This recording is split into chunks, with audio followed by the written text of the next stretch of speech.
Blog Talk Radio.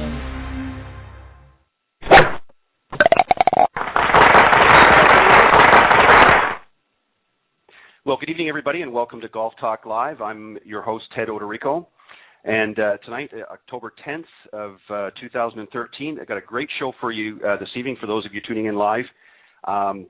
But before I bring out my guest and introduce my guest this evening, just a couple of quick reminders. Don't forget, for those of you who are tuning in during the live segment, we're live every Thursday at 6 p.m. Central Standard Time. That's 7 p.m. for you Easterners. You can certainly call into the program if you'd like to either speak to myself or if you have questions either for myself or my guest that evening. You can simply call the general line, which is area code 646-716-4667. Or if you're a little shy and don't want to be on air, you can certainly email me at ted.golftalklive@gmail.com and send your question by email. Or if you just have some comments you'd like to make about the program, maybe you have some ideas for future programs you'd like to pitch, I'm certainly all ears and willing to entertain that. Or if you just have some general comments about golf in general, maybe an experience that you've had, certainly would love to share your story on the air. So that's the email is ted.golftalklive@gmail.com. I would love to hear from you guys. Also, you can follow the program on Facebook. Simply visit facebook.com/Golf Talk Live blog. Would certainly appreciate, too, if you'd throw a few likes our way and continue to increase the likes on the page. I also am on Twitter. I don't do a ton of Twittering, of course, but I am on there, and I do read them. So you can certainly send me a tweet there at the handle is Ted and Buck CEO. And also, of course, I have a blog for the program. It's golftalkliveblog.com. And we've got some great links on there for some of the books that have been featured. I'm adding more. In fact, my guest this evening wrote a great book that we're going to talk about this evening, and that's going to be up there as well, including the link and where you can purchase it. So let me just get things ready here to bring him out. And tonight I'm very, very excited to be joined by another great guest, Dr. Greg Ortman, Ph.D. golfologist. Greg is an award-winning PGA instructor, a golf clinician, and author of a weekly newspaper column, The Golf Professor. He's also authored a great book, which I was just about to talk about, called Golfology, A Common Sense Approach to Learning Golf. He's also the Senior Vice President and Tour Consultant for the Ontic Golf Group, which I know you're familiar with. We had them on a few weeks ago, and we're actually going to have them back on again. We had some technical difficulties that evening, so we're going to bring them back and give them another opportunity to talk about the Ontic Golf Group. And Ontic Golf is an American company producing some cutting-edge products that have been currently being tested and used by some of the players on the PGA Tour. So it's a great company, and I want to send out a special thank you, of course, to the founder and president, Mr. Bernie Pinder, for sending me one of the products, which was one of the M-Series putters. Thank you, Bernie. I'm going to try and get out this weekend and give it a test myself, but thank you very, very much. I feel very blessed and honored to have received that gift from Ontic Golf. So thank you, Bernie, and I certainly will continue to promote your business. Without further hesitation, guys, let me bring out my guest. Greg, welcome to the show. Well, thank you, Ted. Great to be here tonight. Not a problem. I appreciate you coming on, and one of the great things about doing this, Greg, before we get started, is it really gives me an opportunity, to meet a lot of great people, talk to them, whether it be on the phone or communicate through the different social media sites. But one of the things I really enjoy about doing this program is I get to have great guests like yourself come on and talk about some of the things that they're doing in the golf industry in addition to what I'm doing. And gives me an opportunity to share it with my audience and some of the followers that I have on LinkedIn and Facebook and things like that, and some of the other social media sites that I'm using. It just really gives me a chance to share that information. And there's a lot of valuable information out there that everybody's sort of doing their own thing and their own websites. But I wanted to try and pool a lot of that together on this venue, if you will, and allow people to sort of come to one place and hear some of that, and then they can choose as they want to venture out and visit some of the other sites. So I'm really pleased to have you on this evening, Greg. And as I said to you off air, one of the things I wanted to read before we get into the book and give you an opportunity to really talk a little bit about yourself was a paragraph that was really on page 1, and it sort of hits home with me because it's a topic, Greg, that we've mentioned a number of times on some of the shows, and it really, let me just read it, and I think it'll become very apparent. As I said, it's on page 1, the second paragraph here. When today's equipment-crazed golfer dives into a new set of high-tech golf clubs, they believe that they have just purchased gigantic 300-plus yard drives, deadly accurate iron shots, and scores of pars and birdies coming without any effort on the part of the golfer. And the reason I wanted to read that, Greg, was because it really resonates, something that we've talked about here. And I don't want to, get into a bashing of some of the equipment companies out there, but a lot of them, promise a lot of results.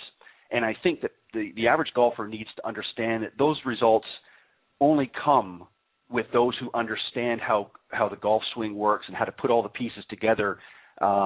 Are you going to really reap the benefits of some of this technology? And I think sometimes, just as you've indicated here, a lot of people buy all this equipment thinking that they're going to get that extra 20 or 30-yard drive, or they're going to, hit crisper iron shots because they're using XYZ brand. And that's not always the case. You have to have the skill and you have to have the understanding of the golf swing. So I wanted to read that before we got going. And Greg, I wanted to give you an opportunity before we get into the book just to tell the listeners a little bit about yourself and some of the things that you've been doing and how they can get a hold of you. Oh, thanks, Ted. Well, what I'd like to start out is with a question that I get asked all the time. And everywhere I go, people look at me and they say, Greg Ortman, Ph.D, PGA, I didn't know you needed a Ph.D. to teach golf. Well, the funny thing, Ted, is you don't. And let me get that squared away right now. However, Ted, I believed I needed to expand my knowledge so I could explain to my students why mind-body connection, why the club works like it does, why the body works like it does, and so on. Because what happens is, and if I may say this, Ted, this book was written with why in mind, not how. There's many good how-to books out there. I mean, and we can go down the list. Wonderful books. And when I was at college, I learned from them, and fortunately finished second in the NCAA Division III championship with the Slippery Rock team, and we learned from a wonderful book and Ben Hogan's 5 Lessons. It was our Bible, if I may use that term. And what happened is I kept reading and reading and reading, Ted, these how-to books.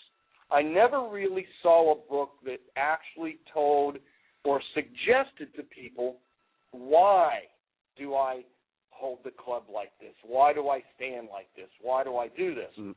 Well, about the year 2000, I ran into a brick wall, and I said, well, I need to research this further, and a very close friend of mine said, Greg, you're spending way too much time on this not to get some sort of degree. So I opted to get a holistic sports performance degree, which holistic health science is where I started, with a concentration in sports performance. And a lot of that which helped me learn the intricacies of the human brain as to why we do what we do and how we do what we do. And I try to link that together by calling this a common sense approach to the game, because what I try to do is throw common sense out, Ted, and put golf sense in. Right. And that's kind of how this thing evolved. And believe it or not, the gist of this got written started in 1995 with a manual for when I was at Greenleaf Golf Resort. I followed David Ledbetter there after he left about 95. He went over to Orlando area, and Greenleaf is in Haines City. And I left Nemacolin Woodlands Resort to go to Greenleaf. And I started writing a manual, and as I continued to write this manual, it kept getting more to the mental side of the game. And I spent some time with Dr. Coop, Dr. Cook, and Dr. Rotello, wonderful men that just took my idea of golf and just expanded it outside the realm of just physicality. And the book itself, what I try to do is give people the whys and let the brain figure out the hows. Right, and that's so important. I mean, I've had others on the program before that, have touched a little bit on the mental side, and it's really an area of golf that I would say maybe it's probably been touched on maybe in the last 10 years, but probably in about the last 5 to 7 years particularly, you're hearing more and more about that. But it's such a hugely important part of the game that really had been neglected for so long, except for at the highest level. And I think it's just now starting to sort of seep into the average golfer. They're starting to understand. More books are coming out, and some of the instructors that are out there are starting to focus on that. I mean, even some of the ones I've had on here in past shows are starting to tackle that, that end of it. And it is such an important topic. And that was one of the other reasons why I wanted to have you back on the program to talk about this. So let's dive right into the book, and I want to start off, as I said to you off air, I want to start off with the very first chapter, which is entitled At First in Principle, and there's really 5 principles that you start off with, and we'll just sort of go by them one by one here and let you explain what you're referring to and help the listeners understand. And the first principle here is the design of the club, and you're referring to the shaft tilt angle. Explain to the listeners why that's important and why they should even care about that. Well, what happens with anybody who would use their common sense, and I'll use that a lot if I may, Ted, Sure. Anybody with common sense steps up to a golf club and looks at it and says, well, if I want something to go straight, I need to swing it straight or in a line. Mm-hmm. And the golf club is not designed to go in a line because it's tilted. It's actually designed to swing like a tilt-a-whirl. I'm old enough to remember those things at a carnival. Yeah, where you have me too. A merry-go-round that goes horizontally, a Ferris wheel that goes vertically, and a tilt-a-whirl goes tilted, of course. And what happens is our brain does not work well with tilts. We see things horizontally and vertically. So some students will swing a golf club more vertically because they're more vertically inclined, Ted. Other golfers will swing, more upright, if we will. And other golfers might swing it more around, or we would call it flatter, because they're more horizontally inclined. So, well, let's say an original flaw or fault or misunderstanding immediately happens with their golf swing when they first set up, not understanding that the golf swing moves in a tilted circle. Right. So that would be what we need to understand right away, is the golf club is a tilted circle. So that's why the shaft of the club is at the end and not in the middle. Very few people go down there and say, well, why is it at the end? Here's the why. Here's the why answer. Because on a tilt, you must have a rotation of the club face at the bottom where the toe's moving faster than the heel. We mentioned that in the book.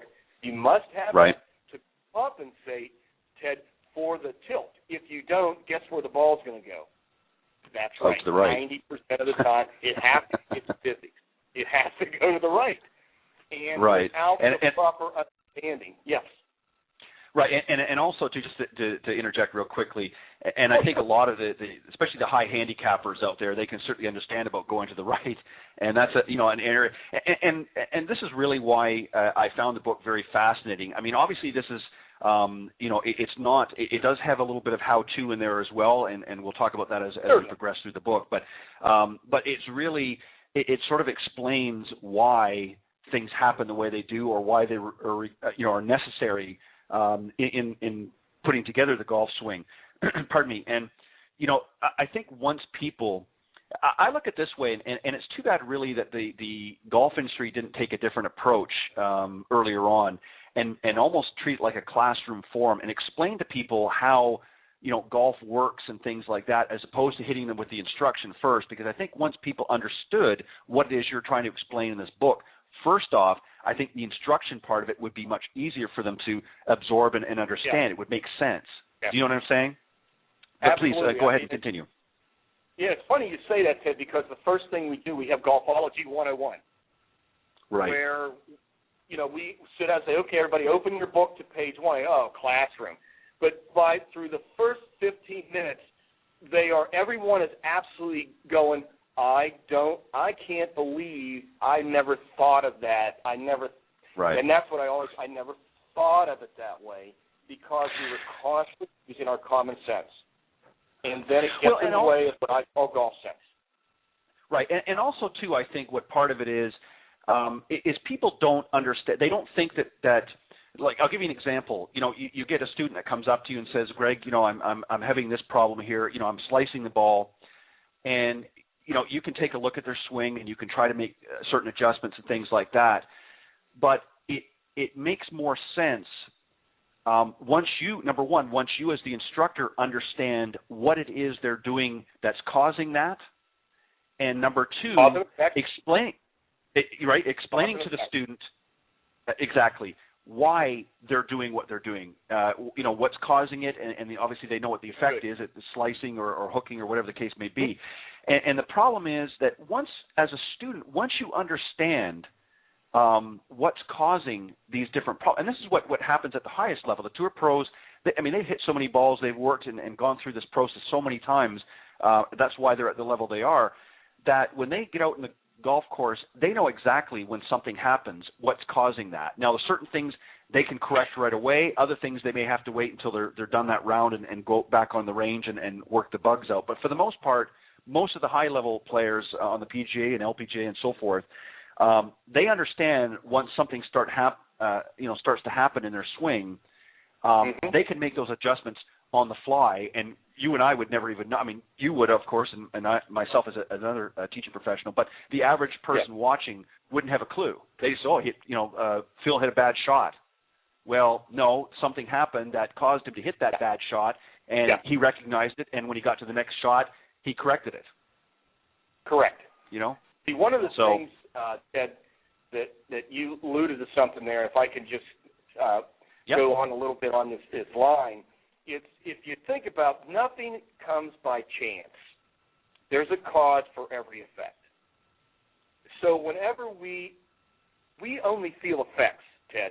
You know, for example, no pun intended here, you go to a doctor, you say you have a sore throat. You feel the effect. Doctor says, oh, you have X, Y, Z. You didn't know what you had. That's why you went to the doctor. You felt the effect, the sore throat. Now, me, the golfer, sees the effect of the ball going out. That we haven't the foggiest idea as a golfer to say, oh, I straighten my right leg or whatever, because we haven't learned the why of the golf swing yet for the brain to understand how that cause produces that effect. Right. And that is really so important. And obviously, you know, as I alluded to earlier, a lot of the teaching professionals now are starting to even themselves understand that, because really early instruction, it really was not taught even on an instructional level. So a lot of these instructors, you know, earlier on were really just sort of covering the basics, you know, the standard grip, posture, and that sort of thing, which are certainly important. We're not trying to minimalize that. But now they're starting to get more in depth and understand, and through technology, this has really helped, because they're now with video and all of these other great products out there that are able to help create a visual picture, if you will, of what's happening in the golf swing. Now the experts can sort of pick apart and understand why these things are happening, and then, you know, hopefully try and translate that to the students. And one of the things, unfortunately, I think that has happened for many years is there was too much of a technical approach, and it was very confusing and a little overwhelming for a lot of people. And, you know, there was sort of a hands-off, you know, geez, I don't want to, you know, I don't want to reinvent the wheel here, when really all the instructor's trying to do is just sort of explain, you know, what's happening between point A and point B and why result C is happening. But now, as the younger generations are coming up, they want to know that information. They're more tech savvy. They understand how all these gadgets work and things like that. So they see the benefit of it. And so this has really opened, I think, a huge door for the golf industry. Yeah, and that's probably, Ted, in subconsciously why I pursued the direction I did and got away from, my first probably 15 years of how-to instruction, because that's how we were taught, and all of a sudden had my eyes completely opened to where, hey, there's another side of this equation, but the other side has to somehow be connected, or I call it integrated, or blended between the mind-body connection. There's a connection there. There's and when we make an error in our golf swing. 9 out of 10 times, Ted, there's a disconnect between what the mind's telling, what the mind's telling the body to do. The body says, "Oh no, I'm doing this because of this," or vice versa. And I don't want to get too simple or silly with it. But that's really the big key that I think that you alluded to. That's where the new golf instructors are leaning towards. Sure. Is able to put both sides together. Well, and the beauty of it is because of the advancements that have happened out there, with equipment and I'm not just talking about clubs and the golf ball and things like that, but I'm talking about just the different apparatus that are available. I mean, years ago it was you stuck a ball between your knees, and I've heard people in coat hangers, and those are fine. There's nothing wrong with using some of those older techniques and that, but what's happened with the technology now with different apps and TrackMan and all these other things is there's a wealth of information that's now being able to be provided to the golfer to help them understand the ins and outs of how the golf swing works and why it's doing and reacting the way it is when you're hitting these different shots. And by doing that, it's opened a door really to help people understand what they're doing wrong, and it's actually making it an easier transition to be able to correct the problems for those that that are looking to make changes, and obviously we all want to improve at any level. I mean, even Tiger wants to improve. But before it was a much more difficult process because we really had a limited arsenal to work with. Now, I mean, every day there's something new coming out or something different or a different concept. And this is something where books like that you've produced here is a valuable tool. And I strongly recommend let me just interrupt one more second here, Greg, and then we'll continue on. For those instructors that might be listening out that are not familiar, we'll get into where you can get this book. But it's really a great book for instructors as well as for the students because it provides a lot of information here, some of it which I know a lot of you are going to be familiar with, but there might be some things here that you haven't approached or haven't thought of. And it's a great tool, I think, for instructors to pick up and sort of keep in their arsenal as well. So when we give that information a little bit where you can pick that up, I strongly suggest some of the instructors that are tuning into the program here, pick yourselves up a copy of this great book. Greg, let's move on. I know you touched a little bit on Principle 2, which was the linear thinking, a fallacy that slices.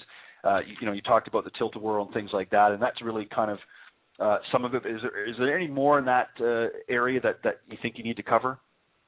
Well, the only thing I'd like to cover is a real quick word called proprioception. I use it in the book later, but the one thing we need to understand is that our idea of when we contact the ball is not when we contact the ball. What happens is, there's a moment in time, it's about 1/10,000th of a second between where we feel impact and impact actually occurs. So what happens is when we feel the ball leave the club and we feel like it's heading straight down the fairway and we look up and it's going to the right, we get a disconnect. There's a scientific term for it. We don't go into that. But we have a disconnect. So then we try harder to keep it straight or square or pointed towards the target. It goes further than the right. And that's how the fallacy that slices keeps coming along, because what we feel, how it is and how we feel is different, and that's the proprioception gap. And it's just a word that motor learning people use, and it's very popular now. It wasn't very popular in the 90s when I studied it, but it's a very popular understanding now. When you get over that gap, if you will, all of a sudden the light comes on, and you go, holy cow, all I needed to do was this? Wait a minute, that was too simple. But that's kind of how we look at golf. And what we try to do in Golfology is to make the why so simple that the how becomes easier. Well, and the thing is, the unfortunate thing is, like everything in life, by the time we learn all this stuff, we're well into our seasoned years, and you're thinking, God, if I had known this in my 20s, just think how much better I would have enjoyed my golf game and how many clubs I wouldn't have broken or wrapped around a tree. And it's so true, and this is why, truly, and Greg, I'm being sincere here, we're joking a bit, but at the same token, when you think about it, how many years people play golf in a frustrated state because they're not improving. Many actually even give up the game because they're so frustrated. Ooh. And these are really exciting times right now. You know what I'm saying? Because there's a lot of information coming out, and making it easier for people to understand. And and here's the real trick of it. What's happening now in the industry is,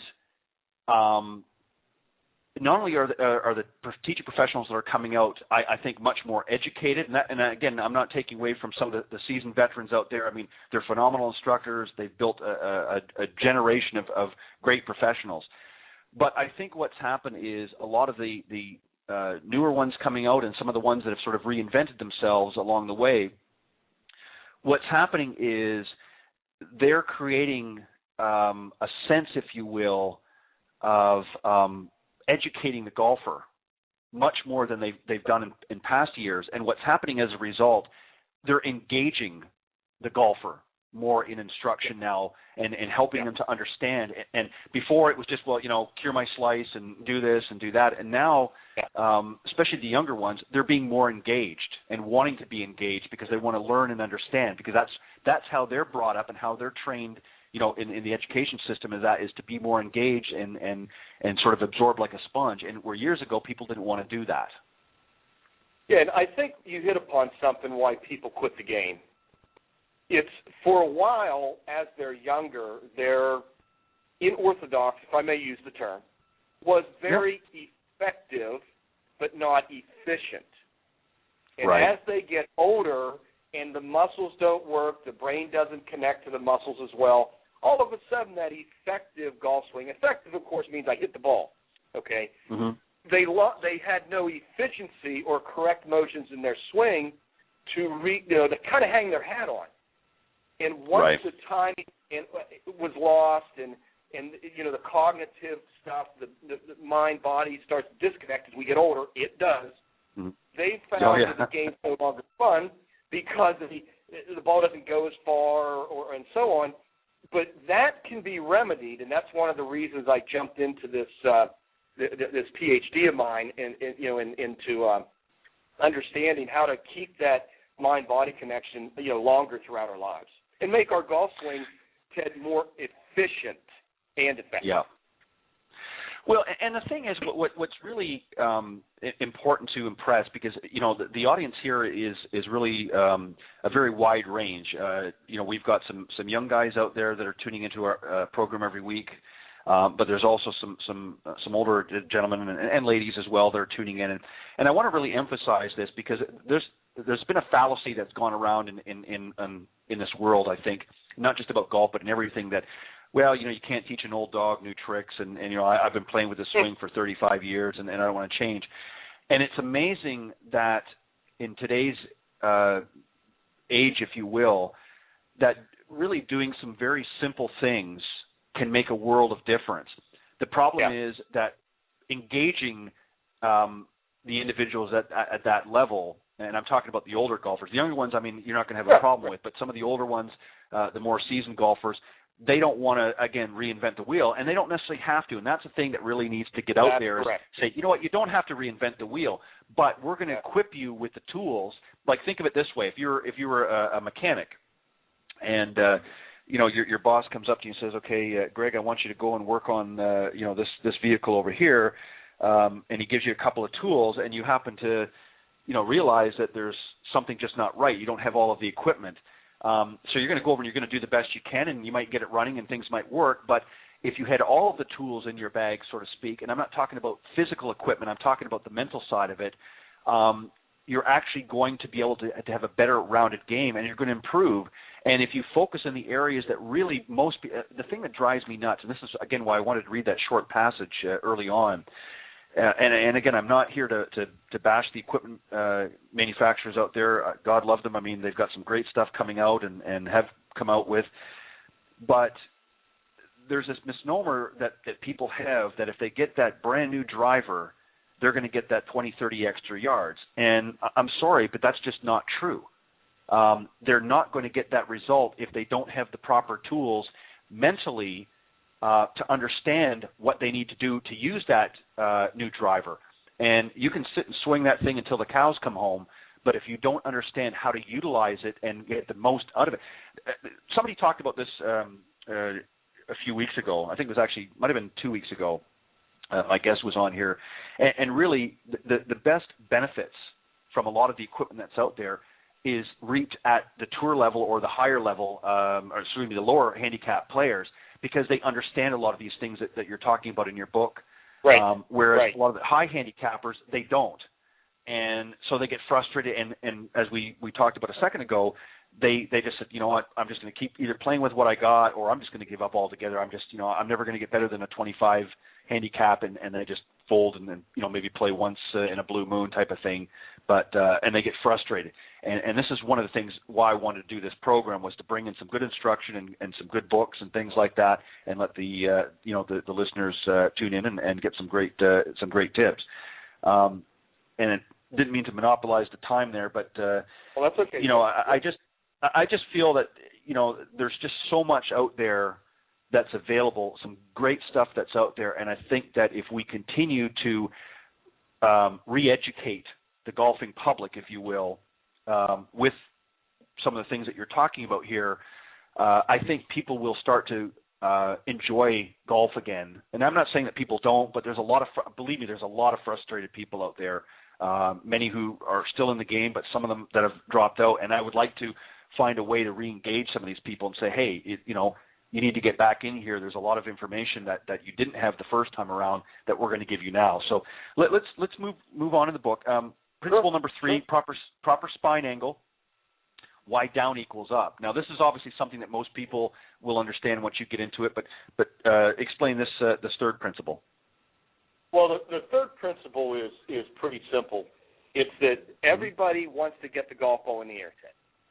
What does common sense tell you to do? You lift. I mean, if I put something on the ground and somebody said, first time I ever had an instrument with a little scoop at the bottom, i.e. a golf club, the first thing I would do, if I kind of get it up in the air, I'm going to scoop it up. I'm going to lift. Yep. And all of a sudden the ball rolls on the ground. Well, one of the things I like to talk about immediately with my students is, and you won't believe this, and I wish I'd have kept a record of this, how many people I say, why are there dimples on a golf ball? And I'll bet you only 1 out of 10 says, for the ball to get in the air? Yes, aerodynamics. Not to get too deep, but here we are using equipment that we don't know what it's for. You put a golf ball on the ground, and I demonstrate in my clinics where I take a golf ball without any dimples and hit it, and it goes out like a knuckleball. And they kind of look, and I hit one out there, of course, with dimples, and they go, wow. And then it catches their mind to say, oh, in order for me to get the ball up in the air, I have to get, if you will, underspin or backspin. But to do that, I've got to swing like I'm hitting an overhand tennis shot. Yep. And now you can see where the common sense says, wait a minute, you mean I swing like an overhand tennis or ping pong shot for the ball to get in? And I explain, yes, because we're trying to, I use the word, I don't know if I coined a word or not, because it's not important. I use the word trappage, where you trap the golf ball between the club face and the ground. That produces backspin, and the ball gets up in the air. Now, the two things that get a golf ball airborne are speed of the golf club and the angle of the golf club. That's why a golf club, let's say a wedge, gets up in the air easier at a slower speed, and a driver, and we get onto that real quick, an 8-degree driver, some people can't get airborne because they don't have enough speed to get the revolutions necessary in the backspin for the airplane, if you will, to take off. Right. And so what happens then when they have the 8-degree driver in their hand that they just bought because their buddy has one, they try to lift the golf ball up in the air because they can't get it airborne because they don't have enough speed. So they start tilting their spine and rolling the ball on the ground, and that creates even more and more problems where if they had, and we all sometimes, I put the ego in my pocket, I'm swinging a 10.5-degree driver now. Yeah. Used to swing an 8, but that 10.5 degree driver now is so much easier to hit in the fairway, and I still get the same length I got with the 8. And you just have to do that sometimes, Ted, and that's what lifting is. We start hitting these balls, and we try to lift, so our spine comes up, and what's the first thing you hear everybody yell? Keep your head down. Yeah. Well, I don't want to get too far in the lunatic fringe, but nobody lifts their head, Ted. But majority of people lift their spine. But majority of people lift their spine. Right, and I think what has happened, and again, I talked about this in a previous show. People look back to some of the verbiage that was being used earlier on in instruction, keeping your head still and things like that. And I think people didn't understand what was really trying to be articulated. They were taking it literally. For instance, when Jack Nicklaus came out with his book and video, Golf My Way, he talked about how, Jack Grout used to basically grab his hair and keep him from moving. But it wasn't so much to keep him from lifting his head as opposed to, shifting too much, left and right sort of thing. Yes. But he was trying to prove a point was that to swing within himself and not to be, moving his head all over the place. And obviously there is some movement, but I think really what happens, and I just have to throw this in because you had said something, made the comment about somebody buying an 8.5 degree driver because their buddy has one, and I have to say that are you trying to say that people out there are buying what their buddy has in their golf bag? Well, when his buddy starts out driving him, but he swings the club 20 miles an hour faster, they go, they jump on. Hey, I got to get one of those too. But I think what happens is what I was trying to say is sometimes we buy equipment that's ill-fitting for us, and maybe the shaft right at the timing device. Maybe the face angle isn't right because we slice the ball. Or, now obviously you can buy golf clubs that you can, put it closed and open, and it actually even confuses people more, especially when you say that a closed golf club, you close the golf club down for it to go higher. Now, now you're really now everybody's really confused. But I think what happens is people buy that on impulse. It doesn't work, and then they start altering their golf swing for the equipment, and that's when the ineffectiveness and inefficiency comes in. Right. Let me just to share a quick story here real fast, and then we'll get back on track. But the reason why I said that is it reminded me of a very funny story one time. I was up at the range. A lot of times I'll go up and work out some of the kinks and the bugs in my own game, and I just love hitting golf balls on the range. I mean, I obviously enjoy playing golf, but I just love doing that. And a lot of times I'll watch, and I don't like to interfere and other people unless they engage me personally. I'll usual banter and chatter and things like that. We might talk some football or whatever, but I don't like to as a teach professional, I don't like to impose myself on somebody, because especially if I'm at another facility. But I remember about 2 years ago, there was a gentleman, the young guy that came out there, and I heard him and his buddy talk, and he was bragging about this new driver he had just gotten from the pro shop, and they were letting him try it out, and it happened to be an 8.5 loft,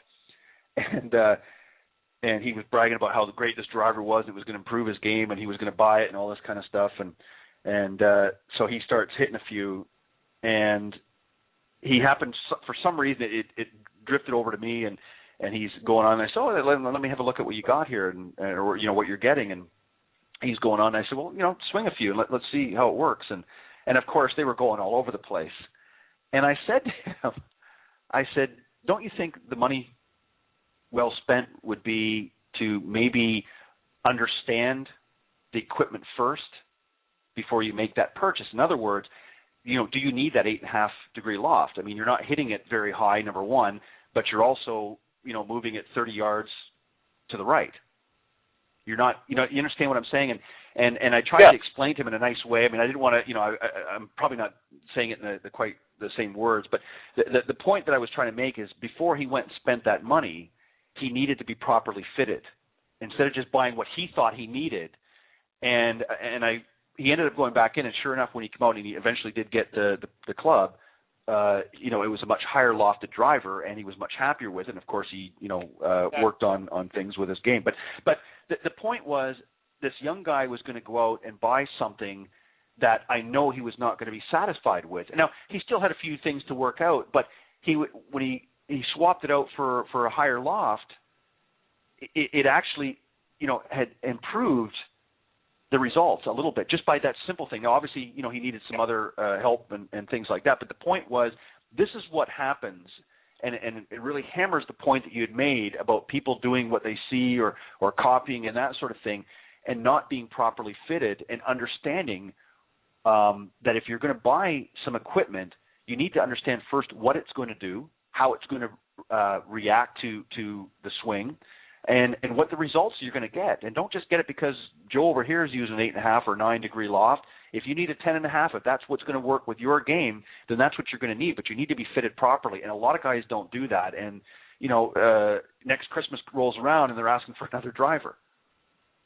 Yeah, I have a friend who has the Driver of the Month club, so we won't go there. Yeah, but you know what I mean.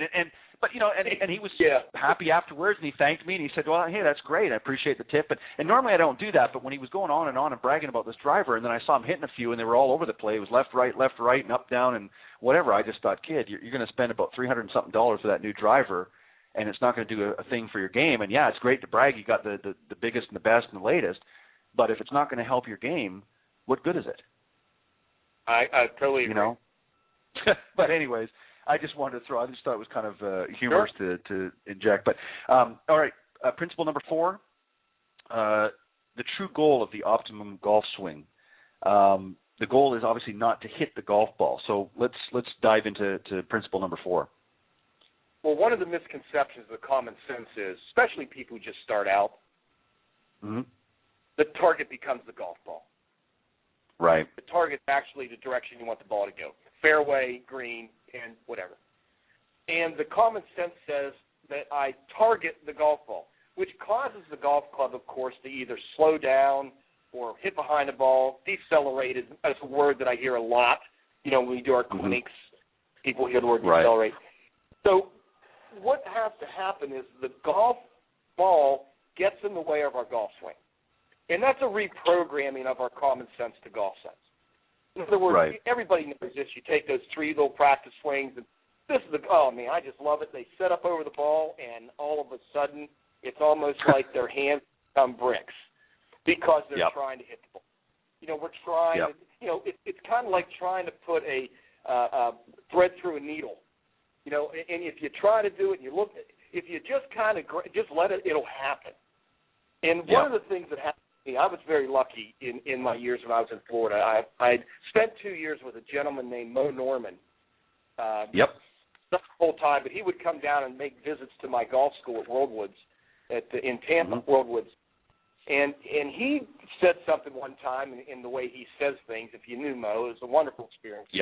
He said, he looked at me and says, you have to have a swing impulse, not a hit impulse. And that was when it triggered to me, that I should be calling the golf swing the golf sling as opposed to a swing. You're swinging the golf club. The golf ball gets in the way. And I've often said this, too, that I really believe that the golf shot is a controlled accident. I mean, I know not trying to get into the Zen Cohen of it, but if you think about all the myriad of variables involved in hitting a golf ball, to actually hit it in the direction you want it to go, it says a lot for the human acumen and acuity. It's pretty good. Right, and it's funny that you mentioned that, and I won't get into it because I don't want to use up your time talking about him, but I actually had the pleasure of playing a few times with Mo Norman. Obviously, you may or may not be aware of this, but I'm originally from Canada, so obviously Mo's from my neck of the woods. And I actually, I've said this on the program before, I was involved with a young lady whose father was Nick Westlock, who was a very prominent player some years ago. They're both, of course, unfortunately deceased now, but I dated Nick's daughter for a number of years, and, of course, was introduced to Mo Norman on a number of occasions by Nick. And it progressed into not only a few opportunities up at the range, but also a few opportunities to play with Mo. And, I mean, what a really neat guy to – I mean, obviously Mo had some of his own challenges in that personally, but he was a great person and just loved this game, and it just and I want to throw this out, and I promise we'll get back on track, because I don't want to take about, but something that really impressed me, and I don't know if you know this story, but Wally Uline, which was of course the top guy at Titleist, actually paid Mo Norman a little later in his life, but paid Mo Norman a stipend of $5,000 US a month for the rest of his life, because he was so impressed by Mo and what he had given to the game. And obviously Mo had run into some financial difficulties a little bit later on, and Wally just decided that this man just gave too much to the game and was just too passionate, and he did that. And I just thought, what a great thing. So, but yeah, Mo was a great guy, and certainly the industry sorely misses having somebody of his talent. But I know exactly what you're trying to do, and that's exactly what he used to say to me when we'd get together. And that is, don't try to hit the ball, just pretend it's not there. And when you think about it, it's true, because how many times have you seen students or even some of the guys that maybe you play with, will take a couple of practice swings and they're just fluid and effortless, but then as soon as that ball gets in front of the club, it's like, what happened? What is that beautiful target? Yeah, exactly. And that's a very valid point. And obviously, moving here, principle number 5, of course, the balance of golf sense versus common sense. Let's round out this, and then I just want to take a minute or two and just make a couple of quick announcements. But let's finish off the 5th principle here, and then I'll make a couple of quick announcements, and then we'll pick up. Well, this is something else I learned with my time, dealing with Mo, is just watching the footwork. And if you watch the footwork of the best golfers on the tour, I love watching that when they show their feet and the golf ball and the contact, because the amazing what the video can do now, with how slow the club goes. Watch their feet; they never move. Their feet never move through impact. And the more our feet stay balanced, and the more we stay balanced, the better opportunity it is for our body to feel comfortable enough to make an athletic move that the golf swing requires, because the golf swing requires us to make a rotary move. And a rotary move we're not normally used to.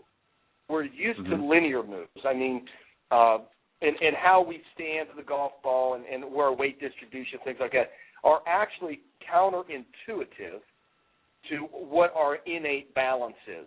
In other words, everybody can picture this. If when I take a golf club, away from the ball, let's say I'm right-handed, naturally my weight's going to shift to my left side, because there's a counterbalancing act.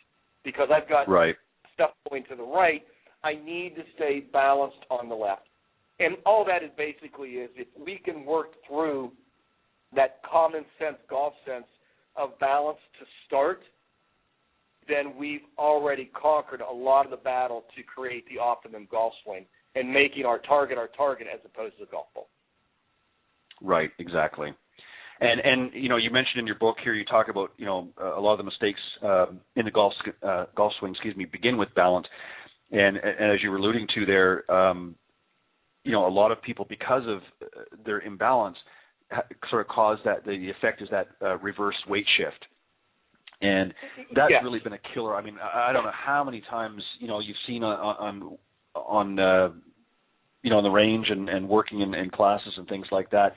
And you will see them fall on their back foot all the time and just not be in balance. And really, you should be able, if you see a lot of the tour pros, for instance, and forgetting about how they do it and things like that, as far as what swing is the ideal and thing. But if you watch how they actually swing, especially a slow motion, and you watch the transfer of weight and so forth, and they get into that finished pose, they could stand there literally all day. Absolutely and correct. Yet, and that's the way it should be, but yet most of the recreational golfers or the weekend golfers or the once in a blue moon golfers, they will always tend to fall on that back foot. And people misunderstand that. They think, well, wait a minute, but the back foot has to touch the ground. But if you watch the tour players, the ones that are especially the really, really top guys, they can actually pick their back foot up while they're in their finished position and still be in balance. Yes. And I can guarantee you the majority of recreational golfers can't do that. Well, I think the one thing you can look at, and all of us understand this. Let's put golf aside. One of the first things our brain knows, it has to stay in balance. Take it from someone who unfortunately went through a bad vertigo situation. Vertigo is not fun. And our brain finds a way always to stay in balance, no matter what. I mean, if you pick your right foot up, your body's going to shift to the left side without you thinking about it, typically.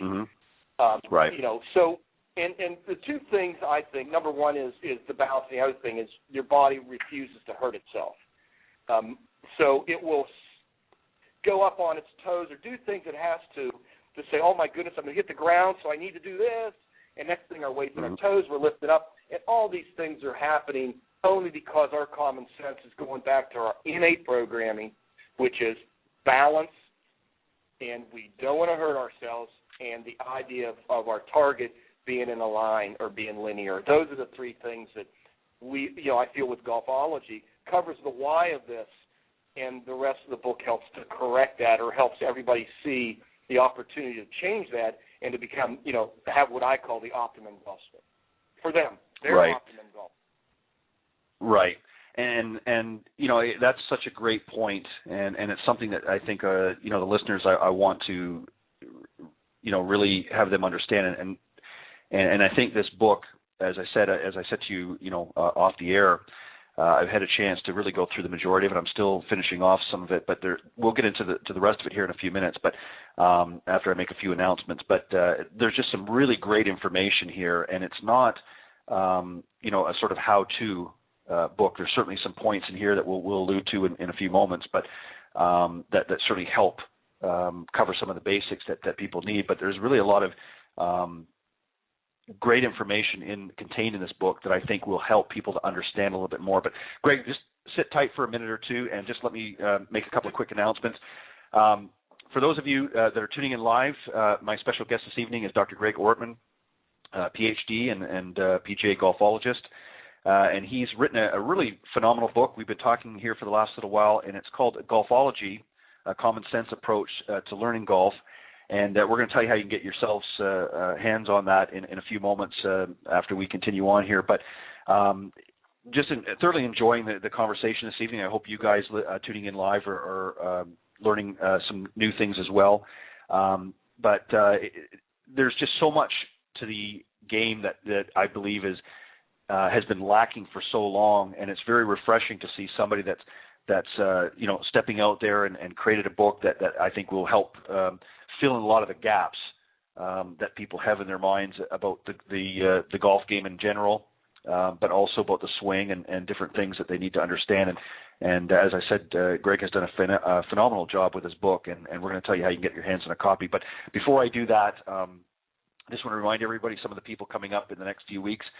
Next week, next Thursday, October 17th, I'm going to have former LPGA player Penny Pauls. She's going to be coming on here on the 17th, and she's doing some other things right now, but she's going to come on and talk to us on Golf Talk Live. And also a young lady, Rita Sheneman from a company called Star Putter, is going to be coming on here and talking about a tool that's really taken a foothold on with some of the top players on the PGA and the Champions Tour. So she's going to come on and talk to us a little bit about this product and help those in the putting world. And on the 24th of October, of course, I'm going to have a rescheduled broadcast with Bernie, and of course Greg's going to be coming back and joining us for the guys at Ontic Golf are going to be coming back on and talking about some great products that they have got there, and also Joe Watson, who has a great product. You've heard me mention this a few times, guys.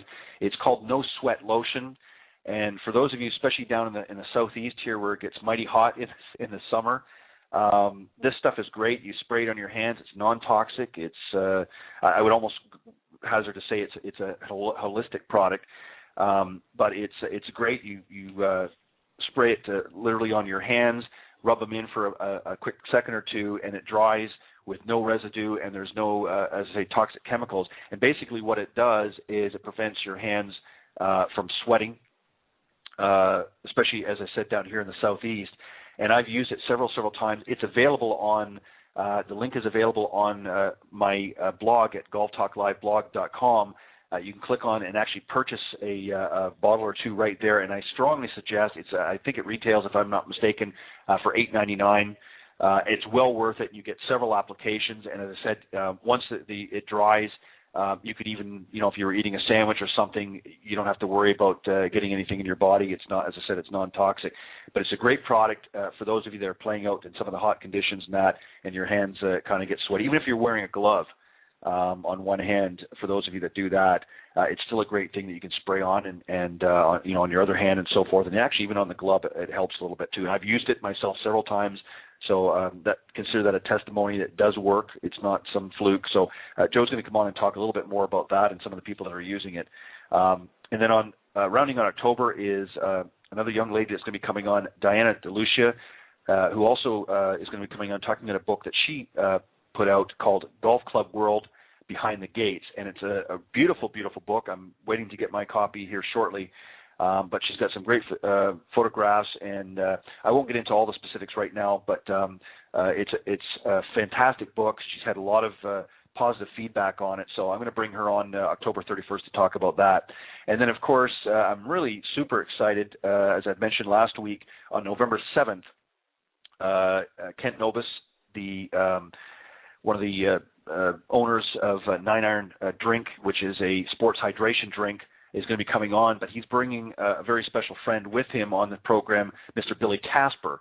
And I don't have to explain who that gentleman is. He's obviously a multiple winner on the PGA Tour as well as the Champions Tour, and a 3-time major champion winner, 2 U.S. Opens and a Masters. Billy's going to be coming on and talking. He's involved with the drink as well and sponsoring it, and I think he's also involved on the business end. So the two of them are going to be coming and talking, but Billy's also agreed to talk a little bit about not only his career, but also a book that he has written called The Big Three and Me, and that's referring to, of course, the Big Three, Palmer, Nicklaus, and Player, about some of the things that went on during the tour and in an earlier time. And it's a great book. I'm in the middle of reading that as well, so I'm looking forward to that. So November 7th, make sure you guys tune back in. I certainly want you here every week, but make sure you tune back in November 7th. As I said, Mr. Billy Casper is going to be on talking a little bit of golf and about some things that he's doing right now. And I will read out some more a little bit later on, but let's get back to my guest here who's waiting very patiently for me. Greg, let's move on here a little bit. As I said, we don't obviously have time to go on through all the chapters, but we'll sort of go through quickly here. Chapters 2 and 3, of course, focus on the mental side of golfology and the physical side of golfology, respectively. Just give us a sort of a brief encapsulation, if you will, of both of the chapters, what you're referring to. Well, one of the things that I get a little bit of criticism, and I'll spin it for a lot of people who read the book, is I declare that there's no such thing as muscle memory. Right. All our moves come from the brain. I mean, that's it's just, I think, a misnomer that has confused people, that if they continue to do the same thing over and over and over and over and over again, their muscles are going to remember it. Well, that's a fallacy. That doesn't happen. Right. And I try to discuss how we can alleviate that by understand how we learn and our learning styles, and how we can understand that by practicing an appropriate way for our learning style, it does become easier for our mind and body to connect, so that when our mind tells our muscles to do something, they can do it in a more repetitive fashion without having to spend so much time practicing. That's the key. Right. Because if you can spend less time practicing, and your intention and attention during that practice is more geared for your learning style, then you will have a more effective situation when you get into, I call it a stress-filled environment. Of course, when you're playing, and all those stressors right. to play trees and water and all the other things, as opposed to being on the range where you just hit golf balls, and go on the first tee and duck hook it out of bounds. Yes. Right, and also that raises a valid point. We've talked about that many times here on Golf Talk Live. I think most people have a great range game, but unfortunately when they try to transfer it onto the actual game, that's where it sort of falls apart. And a lot of people have mentioned, a lot of the other teaching professionals that have been on the program before have mentioned that really it's important to practice with a purpose. Don't just go out there and, I mean, it's one thing if it's a warm-up before you're playing around. I mean, you're not going to try to reinvent the wheel and make a lot of changes at that point. You're going to have to sort of work with what you have for that particular game. And obviously a more seasoned player that understands a lot of things that, you're addressing here in the book might be able to, as we talked about before, the tour players, they're able to make those tweaks and adjustments very quickly for the most part. Now, some things they won't do on the, during a round, of course, but certain things they can make those adjustments. But for just a general warm-up before you're about to play your round, you don't need to do a lot. But when you go out to maybe spend an hour on the range, practice with a purpose. Get a game plan. Put some put the same thought in that you would as though you were doing a job. Prepare for it, set it up, and you know what I mean? Yes. Chapter 5, I give 3 types of practice, the art of practice in Chapter 5, and with some suggestions on how to make your practice a little bit more purposeful, and at the same time being able to take it to the golf course. Right. The 5th chapter. Right. And just to back up, Chapter 4, I just want to touch this one, and then I was going to move to Chapter 5. Chapter 4, of course, deals with the exercising your body and mind. Let's help the listeners understand that chapter. Yeah, the 4th chapter is one of the things I found is like a transition between its exercises or understanding how to think properly, some stretching exercises, how to do, because I have a thing that I call golf chi, Ted, where you actually do some breathing exercises so that when you get on the golf course and you have that pressure-packed shot or that stressful shot, that 4-foot putt to beat your buddies, or you're on the first tee with 3 people you don't know, or for most amateurs, let's say, or people that aren't, all of a sudden they call you to the tee and there's 20 people waiting to tee off and you're a nervous wreck. There's certain things you can do if you practice proper breathing techniques that aren't very complex. I mean, we're not talking about getting into a Zen posture here, and going into and practicing Zazen or anything. But there's certain techniques you can use that when you take it to the course, remember, if you practice it with a purpose, whether it's breathing or the golf, you practice it. When you call upon it, it's there for you because the breath helps us relax. And I talk about a proper breathing technique that you can use to get through those self-imposed stress situations. Right. And that's something that really applies in not just in golf, but I'll give you an example is, a lot of executives used to take courses. And I'm talking big executives that would take courses on that very thing. When they'd have to go and do a presentation. I mean, a lot of people don't understand this. I'll give you an example, even with myself. When I was very, very young in school, I was one of those ones that, would stand up in front of the class and the paper would be shaking and I'd be nervous and sweating and I just was, I was an extremely, most people are, but I was a very shy individual. And a lot of people, when they, hear me talking now and get together with me, that they can't believe that. But I learned some of these techniques over the years in both my personal life and business life.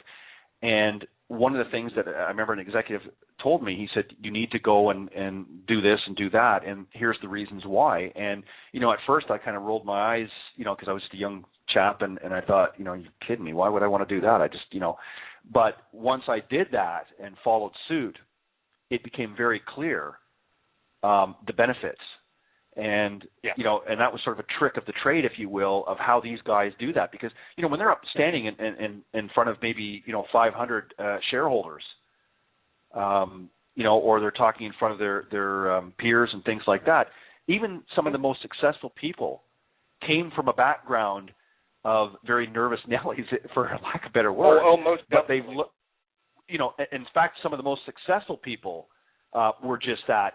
And this is something, so if they're doing it in that forum, why would you not want to incorporate it? What makes you think that golf is a special game that you don't have to do that sort of thing?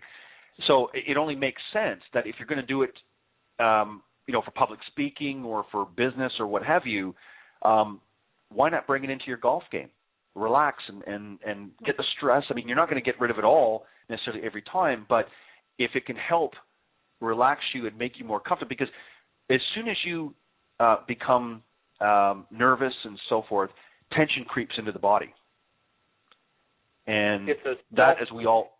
Flight or flee. Right. Exactly. And what ends up happening is that's a killer for the golf game, because once tension creeps into your game, a whole myriad of things, which we don't need to get into, but you understand what I'm talking about, and I think most people understand that. They've heard that before. So, these different types of breathing techniques and as you say, golf chi to sort of help relax and stretching and things like that is going to help improve your game. And you can do a lot of this stuff in a matter of minutes.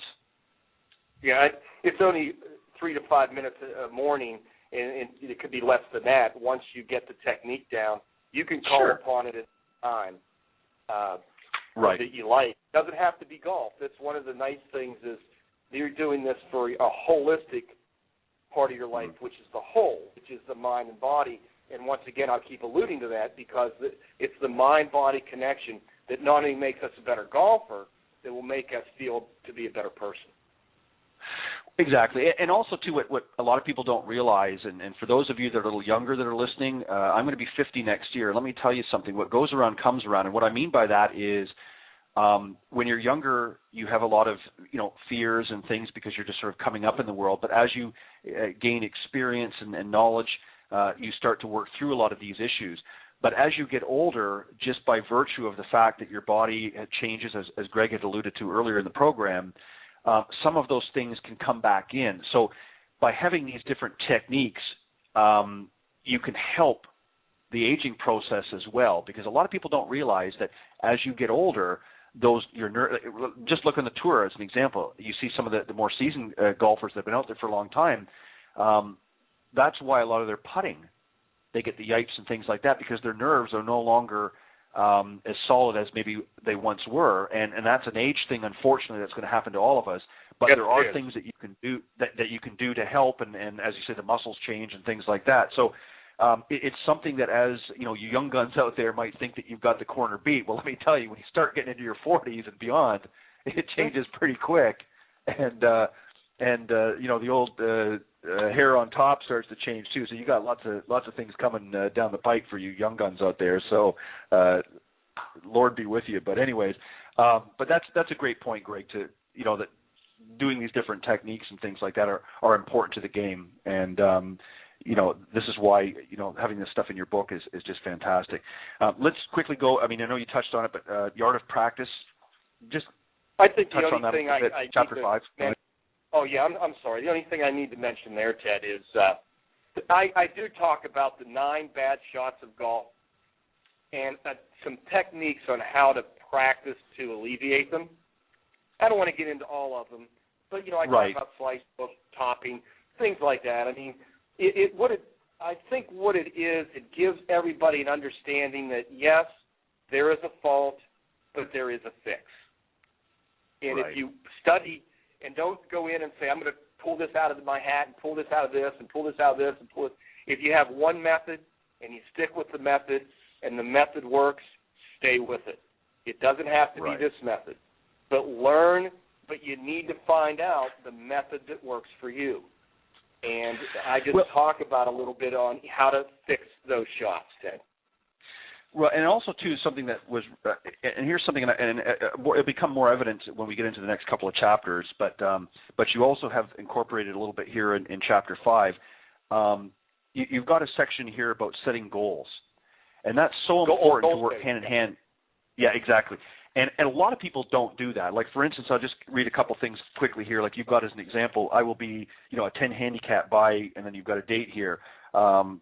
And you've got play in the U.S. Open at, I mean, some of them may be out of some people's reaches, but the idea is you need a long-term goal, and then you have to sort of match it with short-term goals. Okay, if I've got a goal, I want to be, let's say you're a 20 handicap right now, and you want to be a 10 handicap. Here are some things that you need to do. Practice, at least 8 hours a week. Play at least 2 rounds a week. Play at least 6 club events. I will take several lessons a month. There's a lot of factors that go with that, and you really need to put some thought into it, and not just sort of willy-nilly say, well, yeah, I want to play the Masters against Tiger. Well, that's a pretty lofty goal, and it's a great dream, but it may not be realistic for what you're doing. But if you're going to have a goal, whatever it may be, and I'm a firm believer, go with what your heart tells you. If you have those dreams, I'm not trying to squash anybody's dream, but you also have to have short goals on how to get to that big goal. Don't just put the big goal up top and say, okay, yeah, I want to do that, but what do I do now? So you need to think about it, give it some thought, and then work on those short-term goals. And Greg has some great checklists here to examples that he's put in his book. So one more reason just to pick up a copy of it.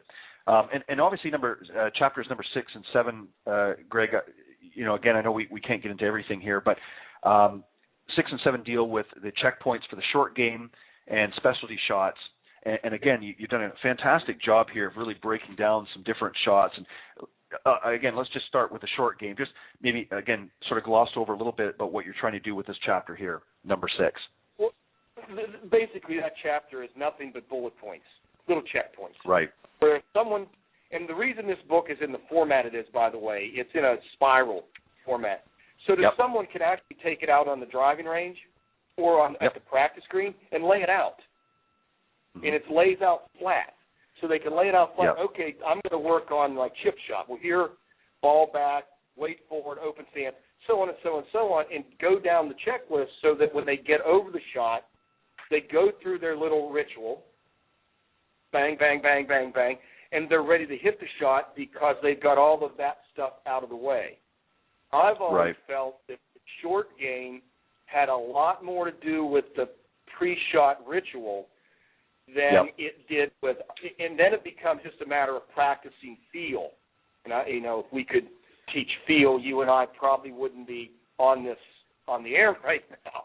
But nobody can teach feel. Nobody can teach feel. If they could, you know the answer. So what I do here is just where someone can actually take a marker and cross out the ones that don't apply, and the ones that do apply, develop their pre-shot ritual for the chip shot, for the pitch shot, and especially for the bunker shot. Because the way I do the bunker shot is it's very simple, very, very simple. And there's one little key you have to remember, and I'm very fortunate. Most of the students I teach get out of the bunker pretty quick because this is not a complex method of a bunker shot. It's just go through your steps, build your ritual, and just let it go. Mm-hmm. Now, the other thing, of course, I mentioned out of the bunker, I mentioned the fried egg, I think, and I mentioned the fairway bunkers, but they're all in that part of the book, very simple, just a couple pages for someone to practice with a guided checklist that they can cross off the ones that don't apply and keep the ones that do apply, Ted. Right. And like I said, it's a great book overall because it's really multi-purpose. It explains, a little bit about and helps you to understand why things happen the way they do. But as you said, you've also got some areas in here in the later chapters that people can use on the range or things. And let me just inject something here. For those of you particularly that don't have the luxury of being in warmer climates like I am here in Florida, and maybe have 5 or 6 months of the year where you're stuck inside, you can't hit a golf ball. Let me give you a great tip. Now, you may not be able to hit shots doing this if you don't have access to an indoor area, but I was very fortunate, had a very high ceiling in my basement. And what I used to do is I actually purchased, and it was very, very inexpensive, but I purchased a full-length mirror, and I had it placed on a wall down in my rec room. And as I said, I could literally take a full swing in there, but I don't suggest you do that, especially for those of you out there that are married and you don't want things breaking and your wife to kill you. So, but what I did was I would do things like what you're proposing in the book with some of these checkpoints as I was developing my game earlier on, and I would use that mirror, and I would go through the different checklists and get myself to make sure. Now, I wasn't worrying about to make sure everything was perfect as far as how I looked, but I was making sure that the fundamentals that I needed to, the checkpoints, as you put it, the ball back, let's say, or the hands in a certain position, thumb, and that sort of thing. I made sure those things, and I'll tell you, it worked. And if you're going to be stuck inside for 3 or 4 or 5 months, depending on your climate, why not utilize the time until you can get back out and put some of this thing in practice? So go to your, to your local, Lowe's or somewhere, or even I'm trying to think offhand who might have some that would be inexpensive, but even some of your furniture stores and things like that, or your accessories, you can get them very, very inexpensively. You can get a full-length mirror for very little dollars. And if you have the ability, and if you don't have the ability to take a full swing or something like that, that's fine, as long as you can even work on the short game aspect. And I'll tell you, you will notice by the time spring rolls around and you're out ready to play on the course again, you will notice a big, big difference when you can see what you're doing. If you don't have the benefit, as I said, of an indoor facility or a teaching pro handy, that will certainly help. And having a great book like Greg has put out here will give you an opportunity to practice that until you're back outside and enjoying the great weather and playing some great golf. So definitely that's something you might want to consider, guys. And also, too, Greg, I noticed here, Chapter 8, of course, you get into it with the specialty shots. And, again, it's the same thing. You've got a number of different shots, and you've got the checkpoints here. But you also did something here in the back. You've got really some where is it here? I just had it here. Again, you offer the reader a section in the back, too, to write down their goals right in the book. So they've got it handy with them. In addition to your information, you've got it in there. And I like that. I like when an author does that, especially when they're doing something like this, because then you're not doing it separate from this book. So everything's all in one nice, you've got all the information that Greg, that you're providing here, but they can also put their own notes here. You've got a section in the very back here that they can put their own notes, and I think it's a great thing to have. But go ahead. Well, the only thing I'd like to mention is Chapter 8 is the how to develop a pre-shot ritual. Right. And I'm not using ritual. I just like to be clear. I don't use that because it is different. Mm-hmm. Because everybody hears a pre-shot routine, Ted. Right. I use ritual because a ritual is something you do in a set pattern the same way every time in order to reach a particular goal. Now, a routine would be something you might do, but not necessarily in the same order at the same time. This is just by definition. Right. I like to use the example is me. I know I brush my teeth in the morning, sometimes before I shop, sometimes after I shop. Other people are a little more ritualistic, and they do it before or after. But when it comes to taking it to the golf course, you practice. The only bridge you have between your practice and your play, Ted, is that pre-shot ritual. You have to have your brain engaged for that 3 seconds of whatever the golf swing is. It has to be engaged, and the only way to engage it is if you repeat that ritual each time before you hit a golf shot, and all of a sudden, I don't like to always use the word automatic, but the golf shot almost becomes where it's like the Zen archer says, I just swung on my own. The arrow flew by itself. And that's what I'd like to say in Chapter 8. Right, and something, too, that I don't think a lot of golfers understand about having a pre-shot ritual like that. Here's something else that it does, in my opinion anyways. Sure. If you watch a lot of the tour players, you'll notice that they don't focus on the trouble that's out there. And part of the reason is they're engaged in their, again, a lot of them I know use routine, but their ritual. And what it does is if you're focusing on your ritual, you're not going, you're certainly going to be cognizant, you're going to understand that there are, bunkers and water and things out there. But what happens is if you don't have a ritual like that, where you're going through that pre-shot rather, what ends up happening is your mind starts to wander because it's not doing anything. Very good. Or you're thinking about, so what happens is you start to, geez, there's a big pond out there, and and there's a creek that runs across, and now there's 3 fairway bunkers out there. Now all of a sudden your mind starts, working in overload. Is okay. Well, I have to avoid all this, but if I do that, and then you start to overthink the shot. Whereas if you've got a set pre-shot ritual, as you're suggesting here in the book, what happens is you're so focused on preparing to hit that shot and going through your ritual that, and again, you're being cognizant of what's out there, but you're not focusing and dwelling on it. So what ends up happening is you've got a set task that you've got before you, and by doing it repetitively before every shot, and not only in your practice sessions, as you indicated, but also when you play golf, suddenly all of that trouble doesn't come creeping into your mind, and as it does for many golfers. And that's one of the reasons that a lot of the top players have it, is it helps them through that process. Right. And that's why it's... I'm sorry, Ted. Go ahead. I'm sorry. No, I was finished. No, go ahead. Okay, the interesting thing is my next book endeavor is called The Integral Golfer. It's based upon my Ph.D. dissertation. But it deals with that very thing where we have to pay attention to our intentions. And what you alluded to is exactly correct. My intention, Ted, is to hit the ball in the fairway. Where's my attention? Freeze, out of bounds, bunker. What about people on the other? Look, what's that car? And what you said is exactly right, is if you let your attention become absorbed by your intention now is so focused on hitting the ball in the fairway, all the other stuff now becomes part of you hitting the ball in the fairway. And it's all created, as you said, by having that fine-tuning your focus with that pre-shot ritual.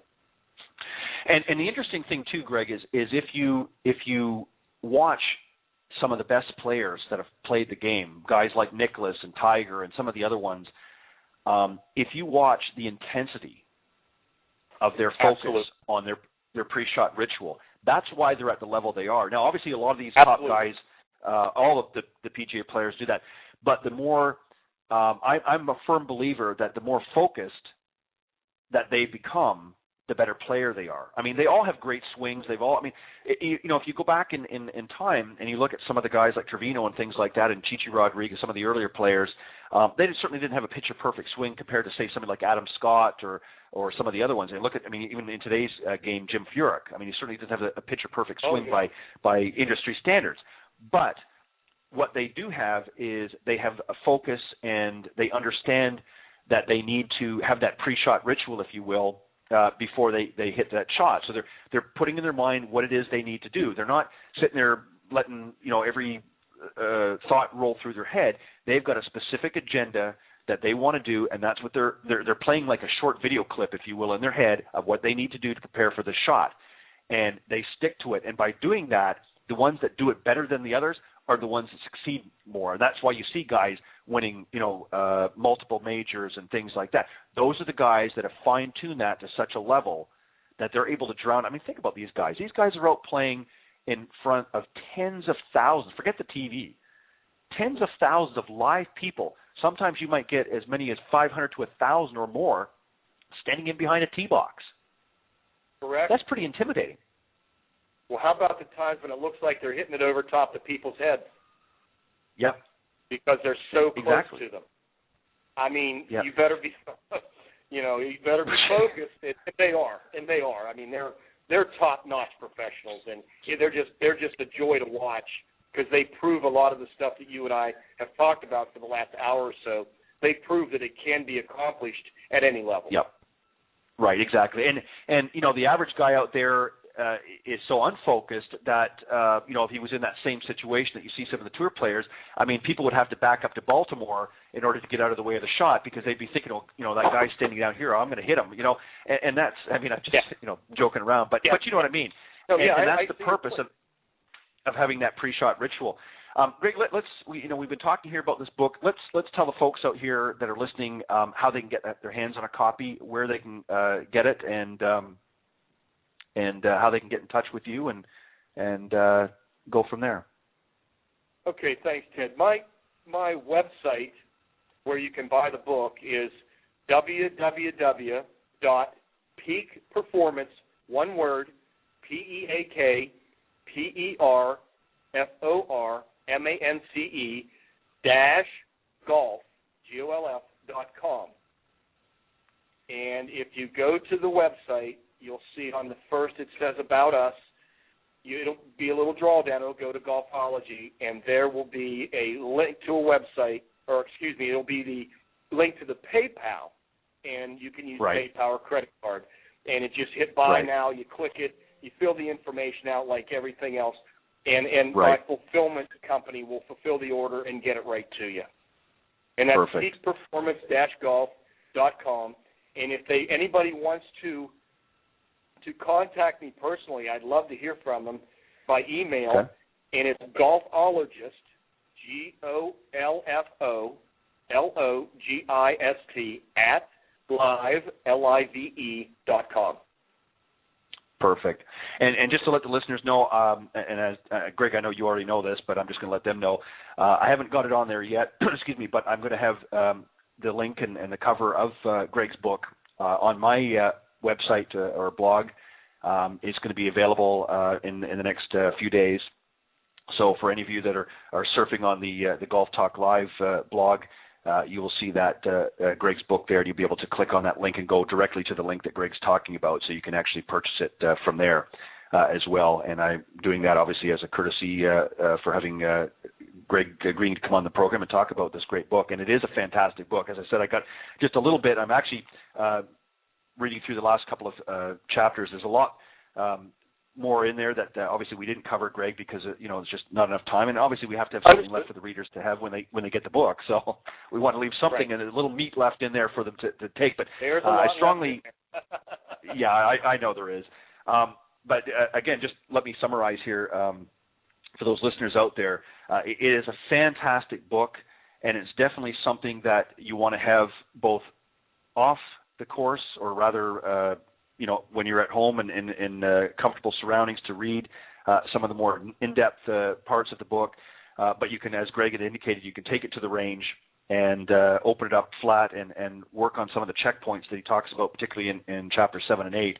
And I strongly suggest that you guys get your hands on a copy. And as I mentioned earlier in the program, even the instructors out there that are tuning into the program each week, again, I'll make it available, or you can go directly to Greg's website. I'll make sure that the links and the contact information is up on my blog as well. But definitely, I think, a great tool for a teaching professional to have, because there's a lot of good information in this book for anybody in all levels, really, to be honest.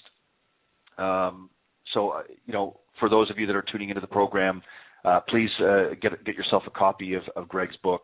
And those of you that want to get in touch with Greg directly, maybe to get some lessons or to get some more insight onto Golfology, you can contact Greg directly at the email that he provided, and I'll also have that information on my website as well. Greg, I want to thank you very, very much for coming on the program. I had a great time. I enjoyed learning a little bit more about Golfology, and I'm going to read this book actually several times, because it's one of those things that you really, every time you read it, because I went through some of the earlier chapters, as I said, when I was preparing for tonight, and actually learned a few more things myself as we went along. So it's definitely something that you want to keep handy. And Greg, as I said, I just want to thank you very, very much for coming on and for sending me out a copy of the book and talking about Golfology. I appreciate it very much. Thank you. Thanks for having me on the program, Ted. And if I can say one thing before we close. Sure. One of the best compliments I got on my book was from a gentleman he walked up to me and said, Greg, he goes, I'm a white knuckle flyer, and I read your book every time I'm on a plane, because it helps me become so absorbed in my golf that I forget that I'm in the air. So I think he was giving me a compliment in such a way, Ted, so I just thought I'd leave you with that, sir. Thanks again for having me.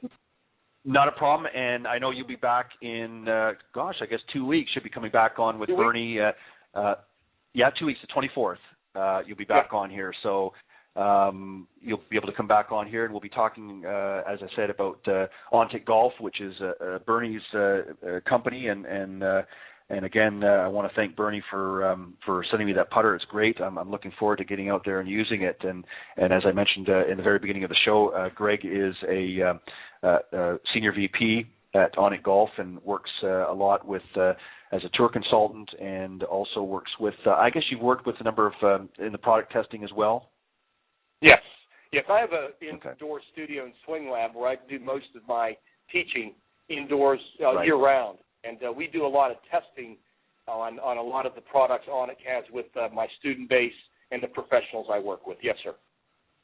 Oh, perfect. So you got a nice captive audience, and you get to test out the product. Well, I'm going to be doing some testing of my own, and I'm certainly very happy to have it. It's a fantastic product, and I'm going to be talking more about it with both you and Bernie on the 24th. So, Greg, again, one more time, thank you very, very much for sharing your book with us, and you're welcome to come back. And my offer, as I make to all of my guests coming on, especially those that in the teaching end of it, in the new year, I haven't got the exact date that I'm going to start it, but it's probably going to be, I'm guessing I'm going to let the holidays sort of filter through, and we'll probably start it up sometime in February. But we're going to be having a new segment here on on Golf Talk Live called Coach's Corner.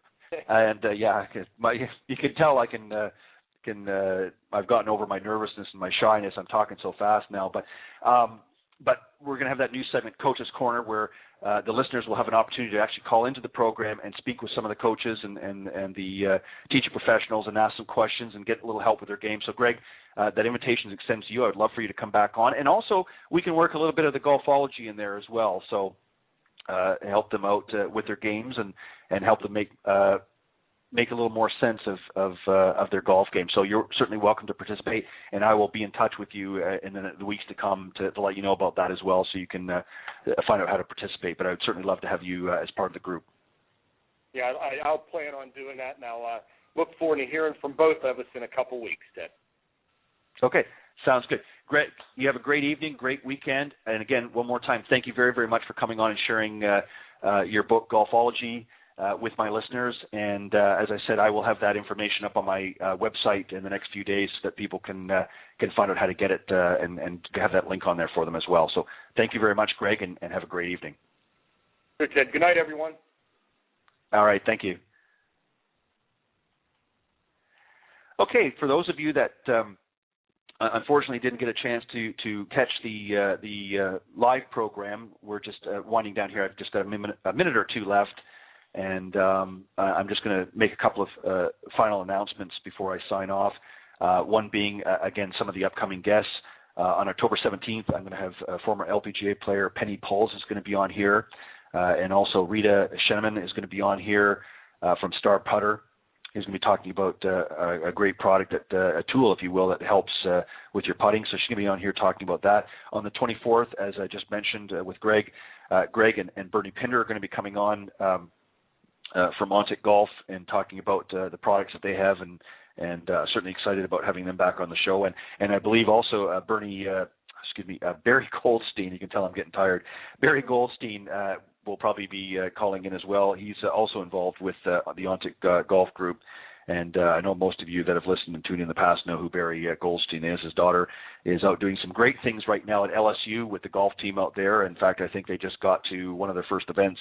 So I know he's out there rooting her on, and we wish her all the best, and the LSU team all the best in the upcoming few days.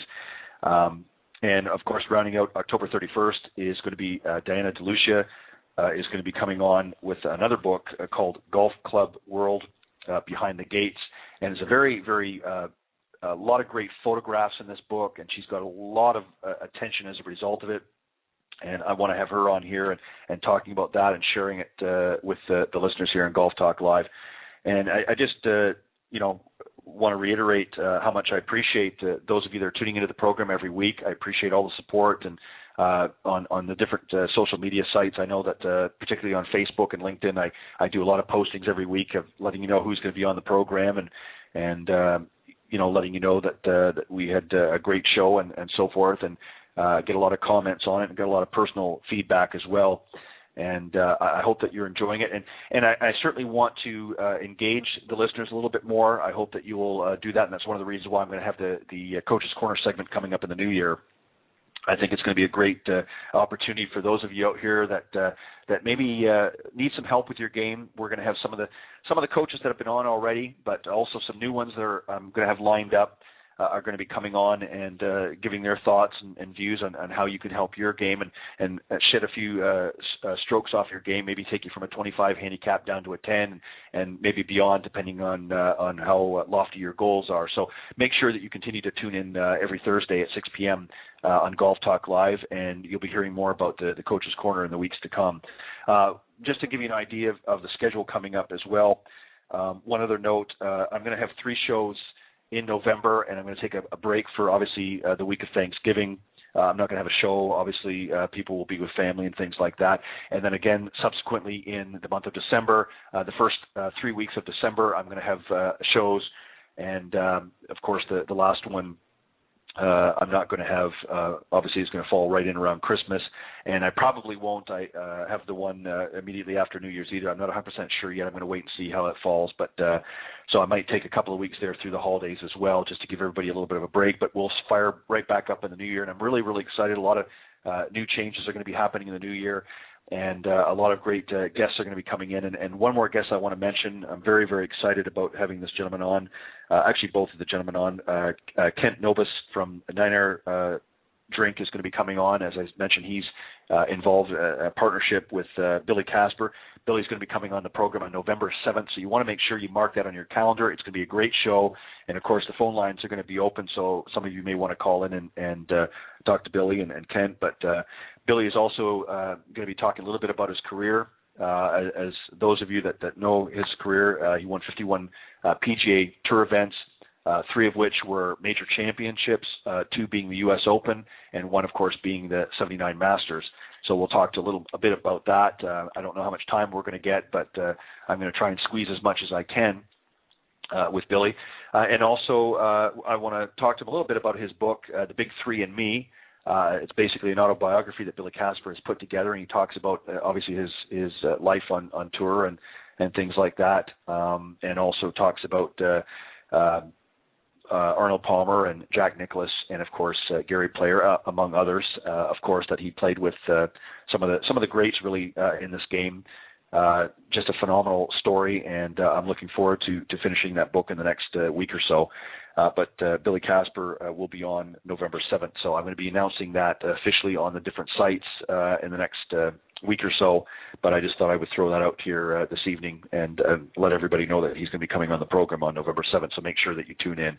And just lastly, I just want to thank a number of individuals. Obviously, one of the sponsors of Golf Talk Live is South Coast Golf Guide, and just to give you a little bit of information for those of you that haven't heard me talk about them, Jonathan Laird is the publisher and owner of South Coast Golf Guide, and it's a publication that comes out here, particularly in the Southeast. And for those of you that want to come down here, there's some fantastic golf courses throughout the Southeast, right from Mississippi, Louisiana, right over here in Florida. And the South Coast Golf Guide is available really in a lot of different golf clubs in the area, and I believe he actually ships up into some golf areas, golf clubs up in the Maine area as well. So you might want to keep a lookout for that. But it's also available in, I think, most of the, particularly in the South, most of the Edwin Watts stores as well. So if you happen to be here in the South and you want to pick up a copy of that guide, I would strongly suggest you do it, because it's got a lot of great golf courses, and it gives you the information about the course and how you can contact for tee times and things like that. It's just a great golf guide. So that's South Coast Golf Guide. And for those of you that are living outside of the area but still want to get a copy of it, and maybe aren't going to be down in the Southeast in the next little while, but want to find out what's available to play here, you can visit their website, southcoastgolfguide.com, and learn a little bit more about how you can get one sent out to you. And also make sure that you visit South Coast Golf Guide on Facebook and throw a few likes their way. They have a Facebook page as well. And lastly, Jonathan as well also handles all the advertising in there. And there's in the September issue that just came out, there's an ad, a full-page ad in there from, of course, here at Golf Talk Live, promoting the show and things like that. But if those of you that maybe are out there in the golf industry and maybe are interested in advertising in Jonathan's publication, it's a great publication. As I said, it's all pretty much blanketed throughout the Southeast. It's been out here, I think, for over 20 years. So it's a very professionally done golf guide. you can get a copy, as I said, if you're down here in the Southeast, or you can visit southcoastgolfguide.com and pick up a copy from Jonathan that way. But if you're interested in advertising, let him know that you heard about it here on Golf Talk Live, that Ted from Golf Talk Live is sending you his way, and you can get in touch with Jonathan through his site. And I don't happen to have the email here directly in front of me. I apologize, but you can visit southcoastgolfguide.com, and you can visit Jonathan, and if you're interested in the advertising, as I said. But so South Coast Golf Guide, actually here it is here, Jonathan at southcoastgolfguide.com. That's Jonathan at southcoastgolfguide.com is his email address. Send him an email if you're interested in learning about advertising opportunities. And he'll be certainly more than happy to set you up. And Jonathan's a fantastic guy, very big supporter of the program here at Golf Talk Live, and I can't thank him enough. And also, in the weeks coming up, sometime this month, is another publication coming out called Endless Golf that Meredith Kirk, who was on the program not too long ago, came on and talked about. And that is also coming out sometime here in October. I'm not exactly sure of the date, but I'll keep you posted on that as well. And she also has been a supporter of the program here, and has agreed to keep us posted on that information as well. And I'm certainly going to have her back and try and get her in on the Coach's Corner segments as well. And that publication is called Endless Golf Myrtle Beach Magazine. And it covers obviously a wide range of local golf courses and things in the Myrtle Beach area. So that those of you looking to go out there, a lot of news and a lot of advertising from the Myrtle Beach area, places to stay and so forth. So make sure that I'll let you know when that comes out. Make sure you get a copy of the Endless Golf Myrtle Beach magazine as well, that Meredith Kirk, is involved with. And lastly, just want to let you guys know that one of the things that we want to do here with the program, I've mentioned this many, many times in the past, is really give you an opportunity to really interact with not only myself but with the guests. So I certainly invite and encourage you guys to call into the program, and you can do so by calling in during the live performance at 646-716-4667. That number again is 646-716-4667, and you can talk to either myself or maybe you've got some questions for some of my guests. By all means, feel free to call in anytime through the program. I'll monitor the lines, and when you call in, we'll certainly be more than happy to take that call. Or if you're not one that likes to talk on air, you can certainly email me if you've got some questions or comments about the program. You can email me personally at ted.golftalklive@gmail.com. That's ted.golftalklive@gmail.com. Or if you're somebody in the golf profession, whether you're a teach professional, maybe you've got a great product or book or something that you want to share with the listening audience here, you can certainly email me there as well, and I will get in touch with you, and we'll see what we can work out. Lastly, I want to also mention about our Facebook page, facebook.com/golftalkliveblog. Certainly would appreciate if the listeners would visit that link and throw a few likes our way and see if we can increase that up. And you can also hit me up on Twitter at Ted and Buck CEO. That's Ted and Buck, TEDANDBUCK, capital CEO on Twitter. That's my Twitter handle. And, of course, the website, which I've mentioned before, is www.golftalkliveblog.com. Got some great information on there as well, and a couple of products. Two of the products I've got up there right now, I've got more coming. But is the No Sweat Lotion, which I told you that we'll be having the gentleman that put that together, Joe Watson, will be coming on the 24th following Ontic Golf. He's going to be coming on talking about his product a little bit. Great product. You can purchase that directly through my site by clicking on the link under the products page. And also the in-your-face view base, which you've heard me talk about before. Now this is basically is a stand, if you will, and it clamps on to golf cart, golf bag. You can actually use it for work as well if you don't want to use it for golf. It's really got a multitude of uses, but the idea is basically you can clip it onto your golf bag and golf cart, and it'll hold securely your iPhone or your smartphone.